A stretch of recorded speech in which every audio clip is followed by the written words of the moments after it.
In 1928, a man named Bananero was working on a plantation in Colombia. He wasn't his real name. Nobody remembers his real name. What they do remember is that he died coughing up blood. So did his coworker, and his neighbor, and thousands of others. But here's the thing, they didn't die from disease. They died because of it. How did a yellow fruit become responsible for thousands of deaths? How did something so innocent, so sweet, so universal, become a weapon of exploitation, disease, and political violence? How did bananas literally reshape the map of Central America and install dictators across the Caribbean? By the end of this video, you'll understand why banana plantations became graveyards.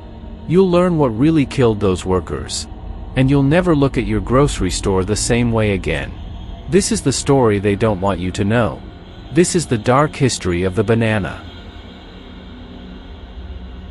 Let's go back, way back, to a time before supermarkets, before capitalism, before the fruit became a commodity.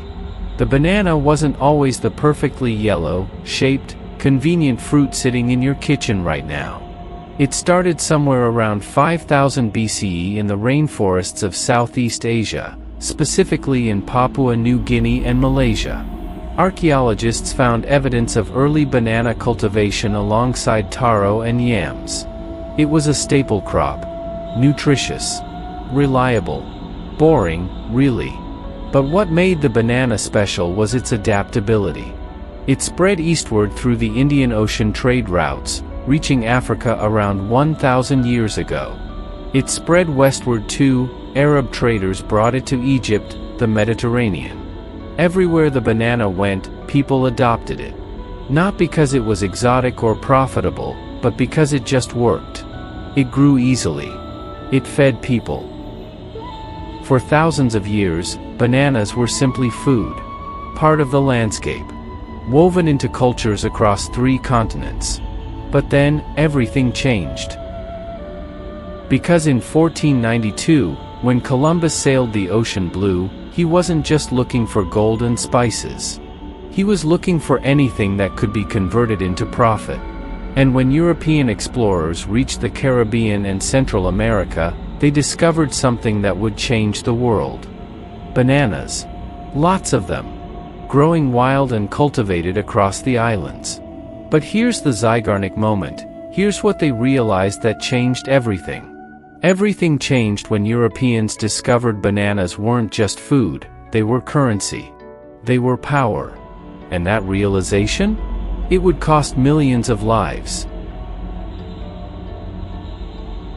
The 16th and 17th centuries saw European powers fighting over the Caribbean. Spain, Portugal, Britain, the Dutch, they all wanted a piece.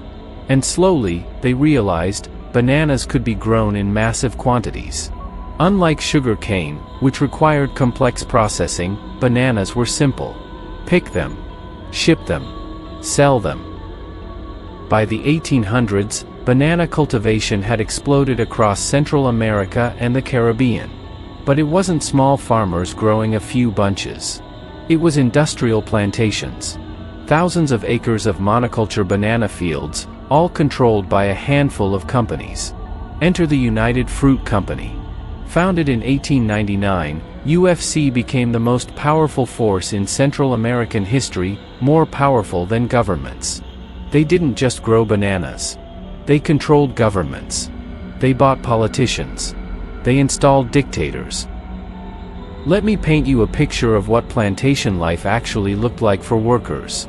Imagine working 12 to 14 hours a day in 95-degree heat and 90% humidity. Your pay? Maybe 50 cents a day, barely enough to eat. Your housing? A wooden shack with no sanitation. Your safety equipment? None. Your medical care? Non-existent. Workers called it trabajar por la empresa, working for the company. But it was slavery by another name. The company controlled your paycheck.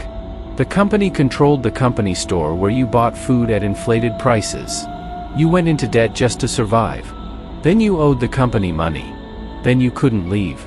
And if you complained? If you tried to unionize? If you demanded better conditions? That's when things got violent. The Great Banana Strike of 1928 in Colombia is a perfect example. December 1928. Workers on UFC plantations had been demanding better wages and working conditions. The company refused. The workers walked out. About 30,000 of them. The largest strike in Colombian history up to that point.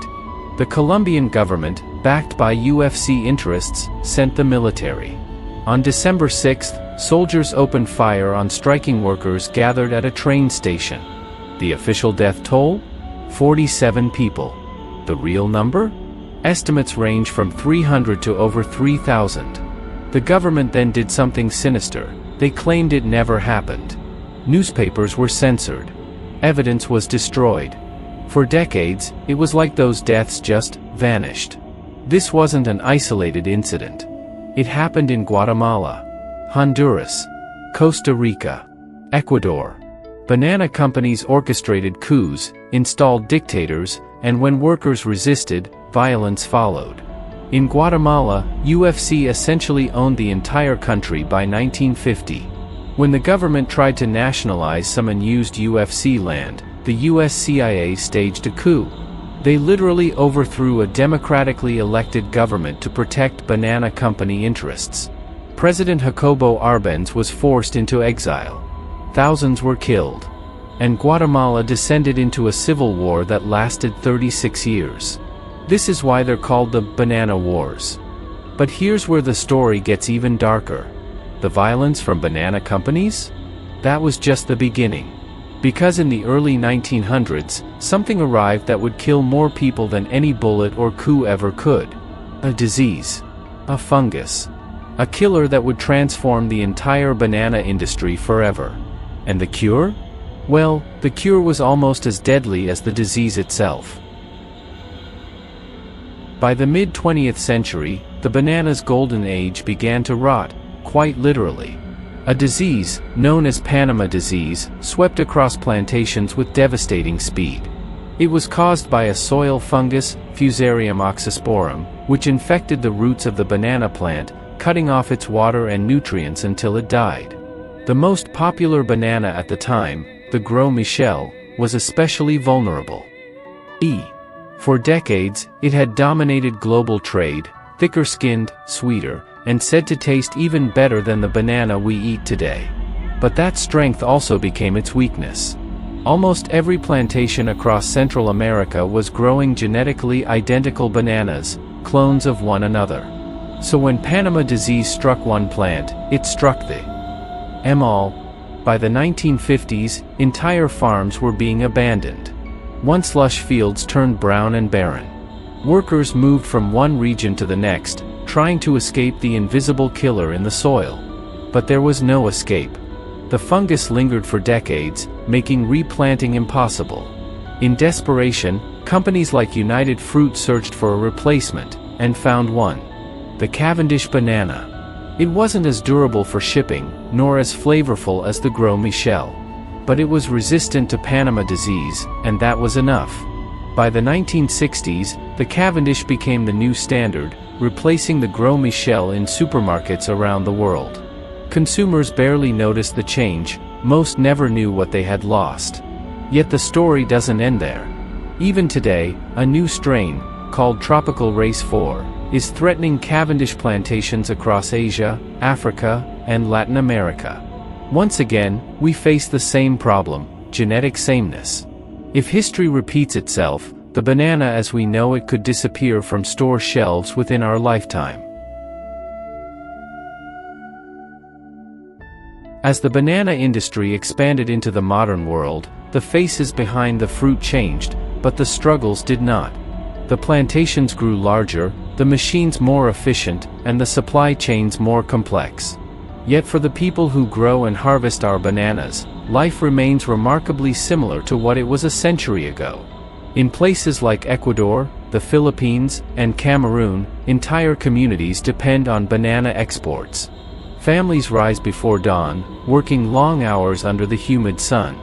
For many, the banana is both a livelihood and a limitation, a crop that sustains them but also traps them in cycles of low pay and dependency. Large fruit corporations still dominate the trade, setting prices and controlling logistics. Farmers, often bound by contracts they can't negotiate, earn only a fraction of the price their bananas sell for abroad. To meet international demand, plantations rely heavily on pesticides, chemicals so strong that they can cause long-term harm to the soil, rivers, and even the workers who apply them. Children grow up near these plantations, where aerial spraying is common. Many suffer from respiratory illnesses, skin conditions, and other health problems linked to years of exposure.